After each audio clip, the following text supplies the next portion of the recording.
Dans cette vidéo, nous allons voir comment une particule chargée non relativiste telle que l'électron dans l'atome, puis l'atome lui-même diffuse les rayons X.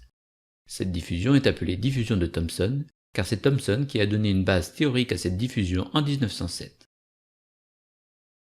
Prenons un rayonnement X, c'est-à-dire une onde électromagnétique de longueur d'onde très courte, de l'ordre de l'angstrom, et donc comparable aux distances entre les atomes.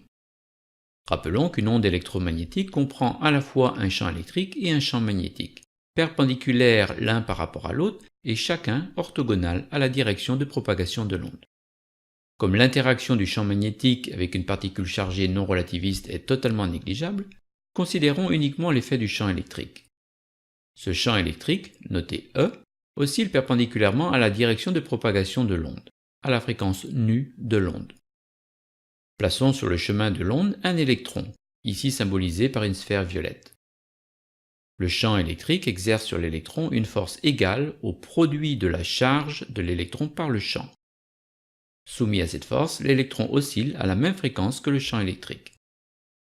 La physique nous indique qu'un électron qui oscille émet une onde électromagnétique de même fréquence que l'onde incidente, et dans toutes les directions de l'espace, avec cependant une amplitude qui diminue avec l'angle φ et qui s'annule pour φ égale 0, dans la direction de déplacement de l'électron.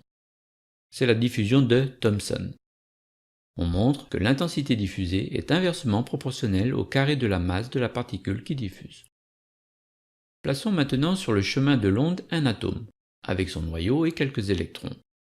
Notez que la représentation est très imagée car la trajectoire des électrons n'est pas connue, pas plus d'ailleurs que ne l'est la vitesse des électrons, puisque seules les probabilités de présence des électrons sont accessibles via le carré du module des fonctions d'onde. Mais cette représentation très imagée est suffisante pour notre propos. Chaque particule chargée oscille sous l'effet du champ électrique de l'onde incidente et donc diffuse. Comme le noyau est nettement plus lourd que les électrons, son déplacement est extrêmement faible. On peut donc considérer qu'il ne contribue pas à la diffusion.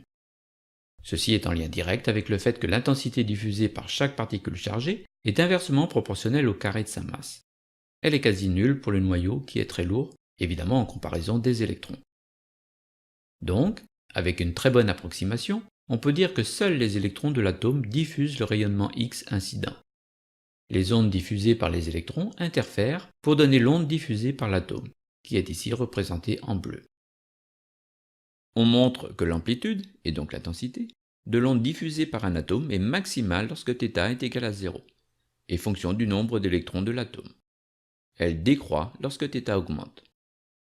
Chaque atome a donc, en termes de diffusion, une signature qui lui est caractéristique. Dans cette vidéo, nous avons vu l'origine de la diffusion dite de Thomson, d'un rayonnement électromagnétique par une particule chargée et par extension par un atome. C'est cette diffusion de Thomson qui conduit à la diffraction des rayons X par les cristaux.